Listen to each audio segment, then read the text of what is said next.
ठीक है, पहला सवाल हमारा यहाँ पे हो गया। अब हम आते हैं दूसरे सवाल पे। दूसरा सवाल देखिए क्या दिया हुआ है, 3007, 5070 और 6000। अब इसमें तो हज़ार के मकाम पर 3 है, 5 है और 6 है, तो जाहिर सी बात है 3 सबसे छोटा है ना।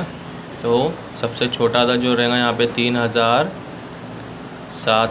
अब 5 और 6 में जाहिर सी बात है 5 छोटा है, तो 5070 जो है यहाँ पे क्या होगा, दरमियानी अदद होगा। और सबसे बड़ा अदद इसमें कौन सा है, 6000। अब उतरती तरतीब में सबसे पहले हम कौन सा अदद लिखेंगे, 6000 है ना।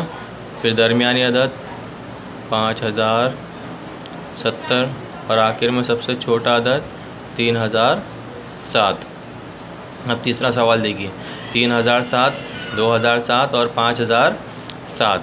अब इसमें आपको सबसे छोटा तो कौन सा दिखाई दे रहा है, 2007। तो चढ़ती तरतीब में सबसे पहले छोटा अदद 2007।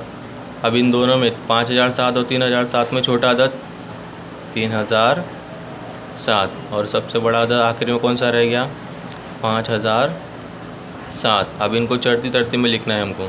तो चढ़ती तरतीब में सबसे पहले कौन सा आएगा, 5007। फिर दरमियानी में 3007 और आखिर में 2007 है ना। अब चौथा सवाल क्या है, 1900 और 1090 और 1009। अब हज़ार के मकाम पर तो एक एक है, लेकिन ये 900 है, यहाँ पे 90 है, यहाँ पे 9 है, तो जाहिर सी बात है छोटा है 9। 1009 फिर 1090 दरमियानी और आखिर में सबसे बड़ा अदद 1900। ये हो गया चढ़ती तरतीब में। अब उतरती तरतीब में 1900 सबसे पहले, 1090 दरमियान में और आखिर में सबसे छोटा अदद 1009 उतरती तरतीब।